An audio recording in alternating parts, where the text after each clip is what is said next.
ये a fellow traveller UP board class 12th a fellow traveller chapter है pros का, जिसका राइटर है एजी गार्डनर। उसका दूसरा पार्ट है ये वीडियो, और इस वीडियो में ये चैप्टर पूरा कंक्लूड कर दिया जाएगा लाइन बाय लाइन। वहाँ तक आप लोगों ने देखा कि अब उन्होंने अपने फेलो ट्रैवलर को इंट्रोड्यूस कर दिया है, जो कि एक मच्छर है, मॉस्किटो है, और वो 2 बार उनके साथ दुष्टता कर चुका। पहली बार तो जब उन्हें पता चला कि वो है, नाक पर आके बैठता है, और दूसरी बार उड़ाने के बाद पूरे ट्रेन के डिब्बे का चक्कर लगा के लाइट एक एक कोना पंखा सब देख ताक के आता है, और फिर उनकी नेक पे बैठता है और नेक पे बैठता है और इसके बाद शुरू करते हैं। आई फ्लिक्ड हिम ऑफ अगेन, और तुरंत ही जैसे ही गर्दन पे आके बैठता है, आई फ्लिक्ड हिम ऑफ। फ्लिक करने का मतलब वही होता है जिस तरह हम मच्छर को भगाते हैं, फ्लिक करके थोड़ा सा हाथों से ऐसे चलाते हैं, मच्छर भाग जाए, हाथों से मारने का प्रयास करते हैं। लेकिन एक किलिंग एफर्ट नहीं होता, फ्लिक करना मारने जैसा नहीं होता कि हम जान से मारने के लिए किया, एक झटके से देके इस तरह हटा देना। आई फ्लिक्ड हिम ऑफ अगेन, मैंने भगा दिया।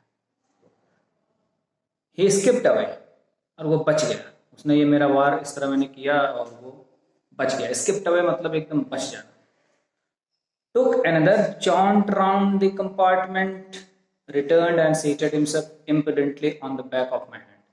फिर पूरा एकदम मजेदार जॉन्ट राउंड, एकदम मजे से पूरा चक्कर लगाया पूरे कंपार्टमेंट का, और फिर आया सीटेड हिमसेल्फ इम्प्यूडेंटली। इम्प्यूडेंटली मतलब ढीठता से, बिल्कुल धृष्टता से, मतलब आपको क्रोध आ जाए, इतनी ढिठाई के साथ आया और हाथ के पीछे वाले हिस्से पर बैठ गया, हाथ के बैक ऑफ, कहीं भी यहाँ से यहाँ तक कहीं भी हो सकता है। It is enough, I said, magnanimity has its limits. Magnanimity मतलब सहनशीलता, विनम्रता, इसकी भी सीमा होती है। मैंने कहा, twice you have been warned that I am someone in particular, that my august person resents the tickling impertinence of strangers. अब ये सेंटेंस देखिए, अब धीरे धीरे वो मनुष्य की एक अहंकार को, कि आप इतने बड़े हैं, इतने बड़े जीव हैं, दूसरे जीवों को हम कितना कम महत्व देते हैं एक मनुष्य के रूप में, इस चीज पर कितना करारा व्यंग्य इस पंक्ति से राइटर कर रहा है। कह रहा है, माई ऑगस्ट पर्सन, मेरी ये जो पर्सनालिटी है, विशालकाय शानदार ये जो पर्सनालिटी, इट इज एनफ, पर्याप्त हो गया। मैंने कहा, मैग्नानिमिटी हैज इट्स लिमिट्स, सहनशीलता की अपनी सीमा होती है। Twice you have been warned, आपको 2 बार चेतावनी दी गई। That I am someone in particular, कि मैं कोई सामान्य व्यक्ति नहीं, पर्टिकुलर यानी विशिष्ट व्यक्ति हूं। और माई ऑगस्ट पर्सन रिसेंट्स, मेरा जो इतना शानदार पर्सनालिटी है, मेरा जो अपना व्यक्तित्व है, ये इस चीज को मना कर रहा है, बर्दाश्त नहीं कर पा रहा है। The tickling impertinence of stranger, tickling मतलब परेशान करने वाली, इम्पर्टिनेंस मतलब वही ढिठाई, बदमाशियां, स्ट्रेंजर्स यानी अजनबी लोगों की। तो अजनबी लोगों की ये ढिठाइयाँ, ये सब परेशान करने वाली चीजें मेरी ये पर्सनालिटी बर्दाश्त नहीं कर सकती। 2 बार आपको चेतावनी दी गई। I assume the black cap. अब देखिए, मैंने ब्लैक कैप को एज्यूम किया, यानी इसके 2 सेंस हो सकते हैं। एक तो हो सकता है कि भाई वो एज अ जज ब्लैक कैप पहनते हैं, तो वो जज के रूप में अपने आप को मानता है राइटर कि हाँ मैं जज हूँ। दूसरा ये है कि उसने शायद ब्लैक फेल्ट कैप पहना हो, तो उस फेल्ट कैप को धीरे से उठाया होगा। और यहाँ ज्यादातर वो देखिए बिल्कुल जज की भाषा में बोल भी रहा है कि मैंने वो ब्लैक कैप को एज्यूम कर लिया, कि मतलब मैं जज के पोज में अपने आप को आ गया, कि मैं जज की भूमिका में आ गया अपने आप को। और लैंग्वेज देखिए बिल्कुल लीगल लैंग्वेज, जजों वाली भाषा। I condemn you to death, I condemn you to death, ये फ्रेज ऐसे यूज किया था, मैं तुम्हें मृत्यु दंड देता हूँ। Justice demands it and the courts awards it, न्याय यही मांग करती है कि आपको मृत्यु दंड मिले, और कोर्ट ये दे रही है। The counts against you are many, counts का मतलब यहाँ आरोप, अपराध के जो आरोप हैं कई हैं। और ये कितनी सुंदर भाषा में अपराधों के आरोप को कितने सुंदर भाषा में बता रहा है writer. You are a vagrant, vagrant यानी आवारा हो, पहली बात तो तुम आवारा हो, इधर उधर भटकने वाले हो। You are a public nuisance, सामान्य व्यक्ति के लिए तुम एक बकवास हो, एक बोझ हो। You are travelling without a ticket, तुम बिना टिकट की यात्रा भी कर रहे हो इस ट्रेन के डिब्बे में। You have no meat coupon, अब ये मीट कूपन ये होता था कि विश्व युद्ध के दौरान कूपन मिलता था सभी को, उसी से लोग अपना भोजन वगैरह, मीट वगैरह खाते थे, मतलब लोगों को मिलता था, प्राप्त कराया जाता था। ऐसा उस समय का सिस्टम था। जैसे अभी समझ लीजिए कि लॉकडाउन चल रहा है और कई ऐसे हमारे समाज में हैं चुट्टे कि जो बार बार ले ले रहे हैं राशन वगैरह या कोई सुविधाएं, और जो वास्तव में निर्धन है उन तक नहीं पहुंच पा रहा। तो इस तरह कुछ कूपन की व्यवस्था हो जाए कि हर आदमी अपने कूपन को ले जाए देकर और एक ही बार पाए, इस तरह से। तो कह रहे आपके पास मीट कूपन भी नहीं है, आप खा पी रहे यानी खून वगैरह पी ले रहे हैं किसी का भी। For these and many others misdemeanours, ये सारे कारण और भी कई कारण है। मिसडिमेंस मतलब वही अभद्र व्यवहार या गलत कार्य आपके। You are about to die, अब तुम मरने ही वाले हो। I struck a swift lethal blow with my right hand, बाएं हाथ पे बैठा था। अब क्लियर हो रहा है देखिए किस हैंड पे, क्योंकि राइट हैंड से स्विफ्ट यानी तेज, लीथल लीथल यानी प्राणलेवा, प्राण घातक हमला किया, ब्लो यानी हमला, बड़ी तेजी से मैंने मारा। He dodged the attack with an insolent ease, उसने dodged मतलब बिल्कुल बचा जाना एकदम से, जैसे से कई बार कोई मारा तुम्हें ऐसे थप्पड़ मारा तुमने यूं कर लिया मुंह तो और ये बचा, इस तरह डॉज कर गया वो, बिल्कुल वार को बचा गया।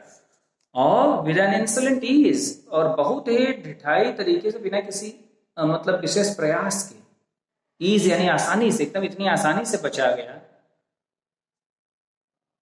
दैट ह्यूमिलिएटेड मी, कि मैं उससे लज्जित हो गया। राइटर कहता है कि मेरा हमला इतनी तेज इतनी जानलेवा तरीके से मैंने मारा, लेकिन वो बड़ी आसानी से उसे बचा गया, इससे मैं काफी लज्जित हुआ। My personal vanity was aroused, मेरा जो खुद का दिखावा था, वैनिटी यानी अहंकार, दिखावा, वो जग गया था। I plunged himself with my hand with my paper, मैं अपने हाथों से अपने अखबार से उस पर झपट पड़ा, बिल्कुल प्लंज्ड यानी झपट पड़ना, मारने की कोशिश करना बार बार। I jumped on my seat and pursued him round the lamp, मैं अपनी सीट पर कूद गया और फिर सीट पर से कूद कर लैम्प के पीछे पीछे उसके पीछे भागा। I adopted tactics of feline cunning, और फेलाइन कनिंग, फेलाइन यानी लोमड़ी जैसा जो जानवर होता है जिसके बारे में माना जाता है कि ये बड़ी वीरता से शिकार नहीं करने वाला जानवर है, ये जानवर बहुत ही चतुराई से बड़ी घात लगा के शिकार करता है केवल दिमाग से।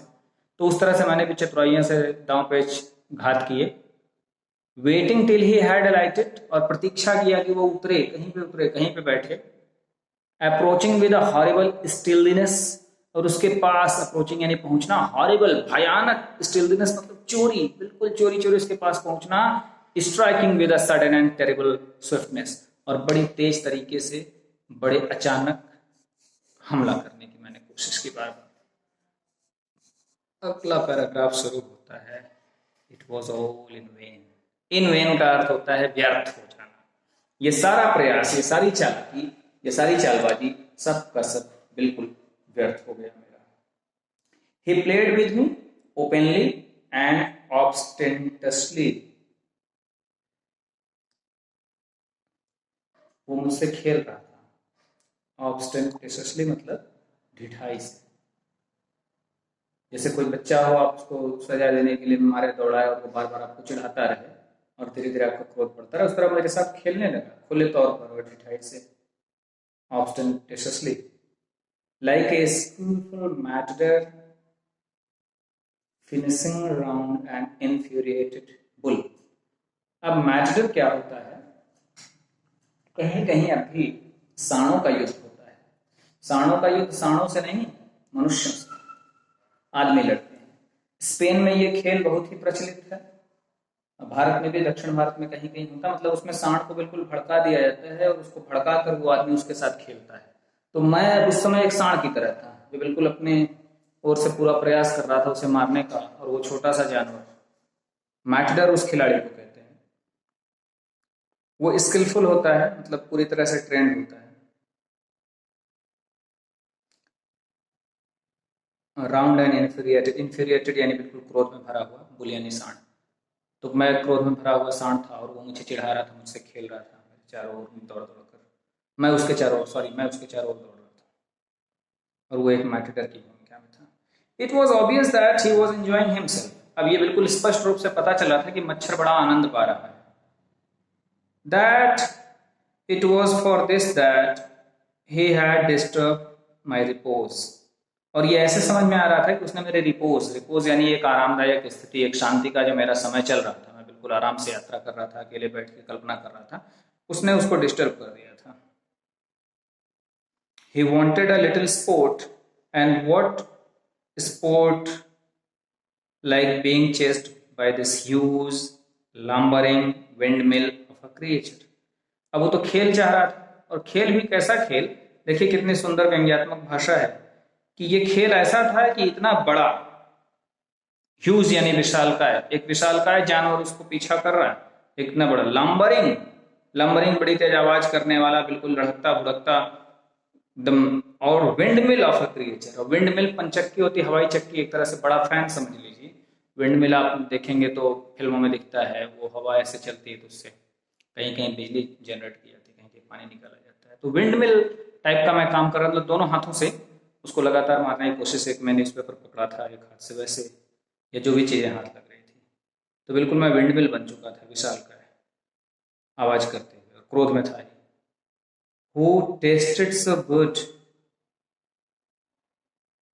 और ये खे lump without A creature, who tasted so good and seemed so helpless and so stupid।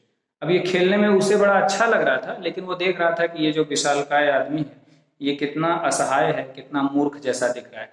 मच्छर को मारने के चक्कर में, या कई बार छोटे जीवों के चक्कर में आदमी बड़ा मूर्ख टाइप का बन जाता है। कई बार ऐसी स्थितियां आप लोगों के सामने आई होंगी, मच्छर से ही, मक्खी से ही, स्पेशली अगर घर में चूहा घुस गया होगा, आपने उसे मारने का प्रयास किया होगा, और आप अगर शांत होकर कभी विचार करेंगे तो इस चीज़ को और बेहतर समझ पाएंगे कि जानवर कैसे ऐसा लगता है कि हम ही से खेल रहा है उल्टा, और हम कितने मूर्ख सा अनुभव करते हैं। I began to enter into the spirit of the fellow. अब मैं धीरे धीरे वो मेरा जो सहयात्री था उसके स्पिरिट यानी उसकी आत्मा में, उसके अंदर घुसना मैंने प्रारंभ किया। धीरे धीरे विचार, चूंकि राइटर था, राइटर पोएट भाई भावुक होते हैं, चीजों को दूसरे ढंग से समझते हैं, तो ये धीरे धीरे अब उसके मस्तिष्क में घुसने का प्रयास कर रहा है writer. He was no longer a mere insect. अब वो मेरे लिए केवल एक छोटा सा कीड़ा नहीं रह गया था। He was developing into a personality, an intelligence that warning towards him, and the sense of superiority fading. An intelligence that challenged the possession of this compartment with me on equal terms. और उसकी personality develop हो रही थी, और personality develop होते होते अब उसको मैं एक इंटेलिजेंट पर्सनालिटी, एक बुद्धिमान समझदार एक व्यक्ति की तरह देख रहा था कि भाई उसने मेरी जो इस कंपार्टमेंट का, मैंने समझा कि मैं इकलौता राजा हूँ, अकेले मेरा अधिकार है, उसने चैलेंज किया और इक्वल ग्राउंड पे चैलेंज किया, बिल्कुल ओपनली चैलेंज किया कि नहीं मैं भी हूँ, आप अकेले कुछ भी नहीं कर सकते, मेरा ध्यान मेरी शांति बिल्कुल भंग कर डाला। इक्वल ग्राउंड पे चैलेंज किया। I felt my heart warming towards him. मैंने ये अनुभव किया कि मेरे हृदय में, वार्मिंग मतलब गर्म होना नहीं, यहाँ हृदय में पिघलना मतलब हृदय में उसके प्रति कुछ लगाव का अनुभव होना। And the sense of superiority feeding, और मेरे अंदर जो बड़े होने की भावना थी, सुपीरियरिटी कॉम्प्लेक्स था, एक सेंस था, वो धीरे धीरे फेडिंग यानी समाप्त हो रहा था। How could I feel superior to a creature who was so manifestly my master in the only competition in which we had ever engaged। कह रहा मैं कैसे अपने आप को किसी से बड़ा मान लूं, एक ऐसे जीव से बड़ा मान लूं कि जिससे एक ही मुकाबला हुआ है अभी तक, एक कंपटीशन हुआ हमारा, और उसमें मैं बिल्कुल उससे हार सा गया, तो मैं उससे बड़ा किस आधार पर अपने आप को मान लूं खुले तौर पर, ऐसा।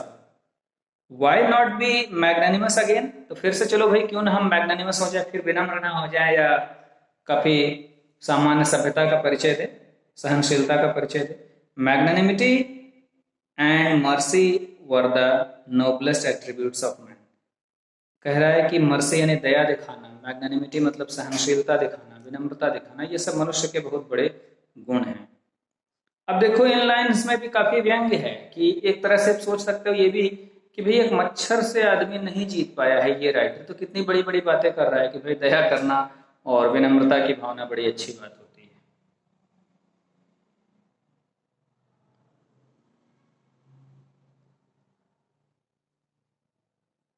In the exercise of these high qualities, I could recover my prestige।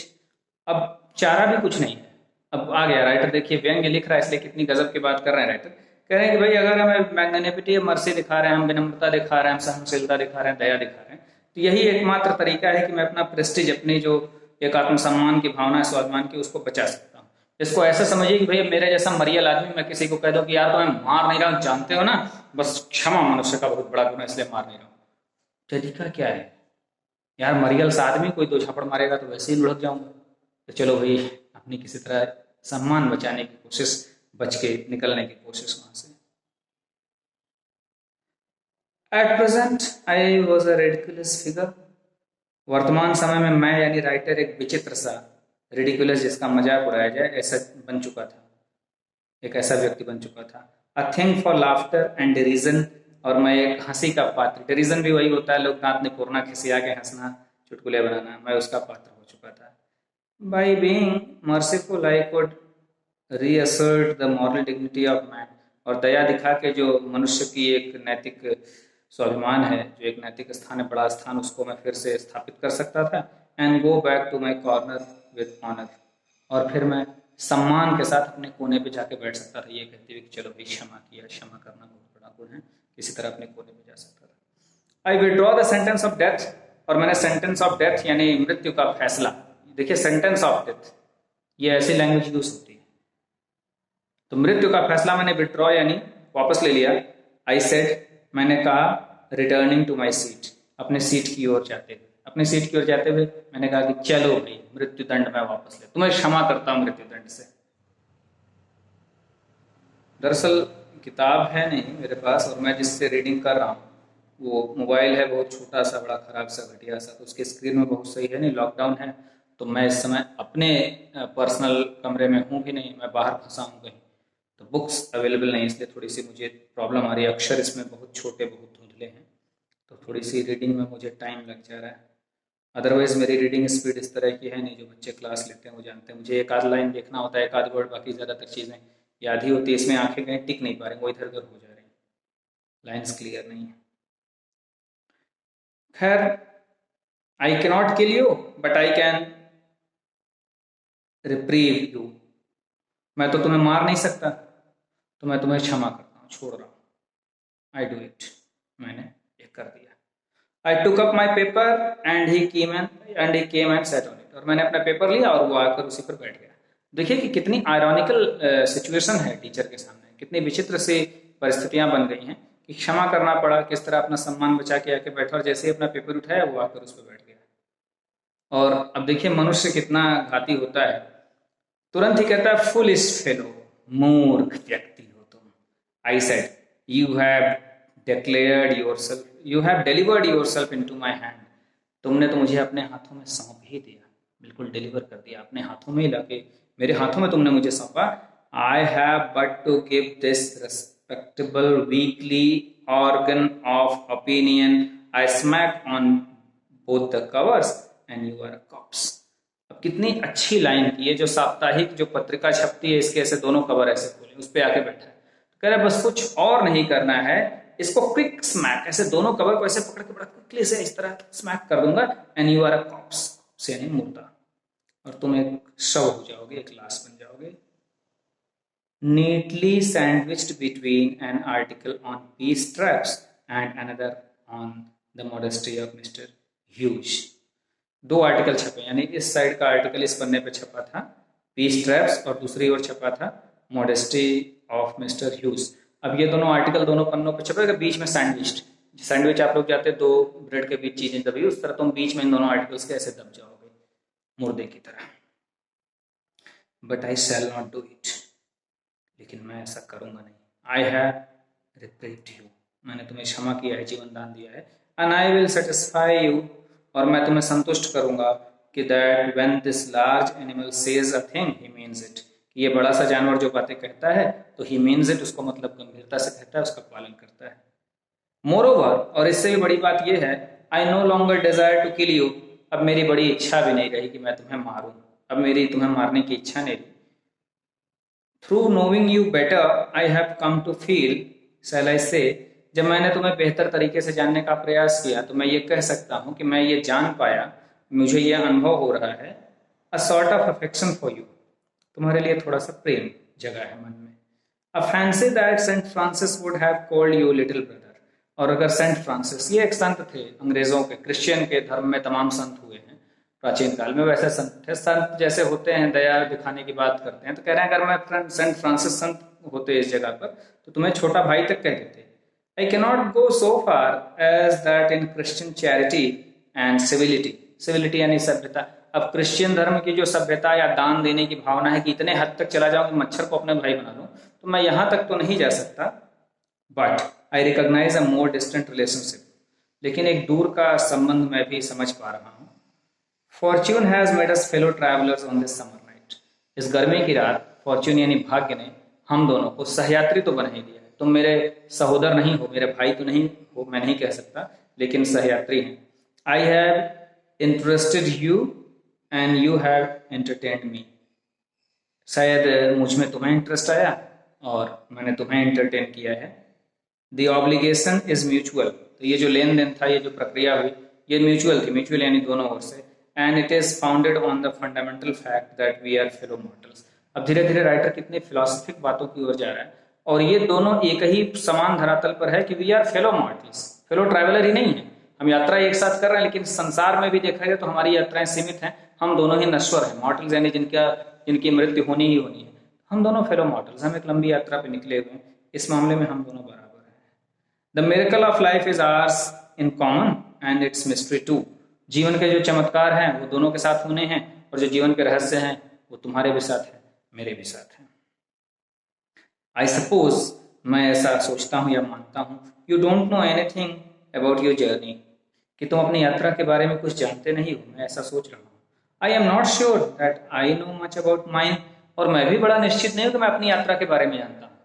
अब ये देखिए, काफी दार्शनिक बातें कर रहा है। उसको अपनी यात्रा पता है कि भाई मैं फला स्टेशन उतर जाऊंगा, अंतिम स्टेशन उतरूंगा, अपने गांव जाऊंगा या जहां कहीं भी, लेकिन जीवन यात्रा के बारे में नहीं श्योर हूं कि आगे क्या होने वाला। इसलिए कह रहा है कि मैं भी नहीं कहूँ।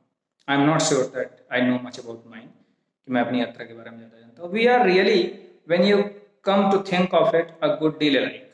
और अगर सच में सोचे तो हम दोनों गुड डील काफी मात्रा में अलाइक यानी एक जैसे हैं।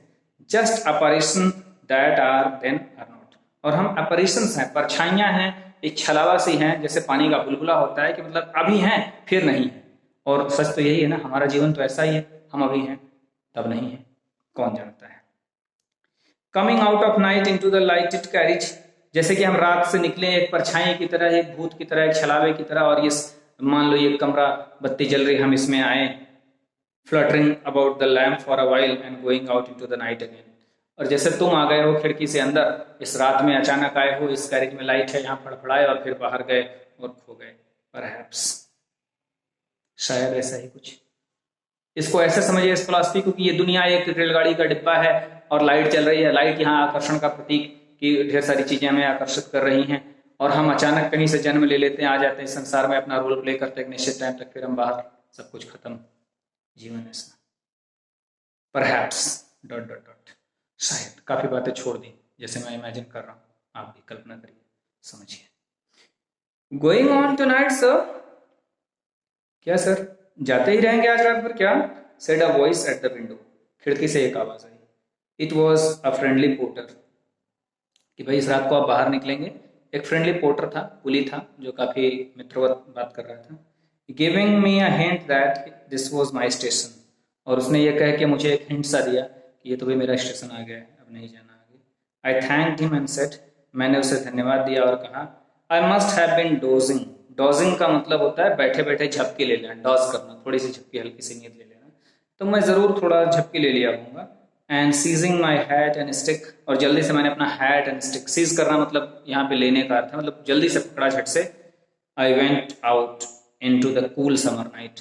और उस गर्मी की जो थोड़ी शीतलता भरी रात थी उसमें बाहर निकल आया। As I close the door of the compartment. और जब मैं अपने डिब्बे का दरवाजा बंद कर रहा था, I saw my fellow traveller fluttering round the lamp. तो मैंने देखा कि मेरा जो फेलो ट्रैवलर था, मेरा जो सहयात्री था, वो अभी भी लैम्प के चारों ओर फड़फड़ा रहा था।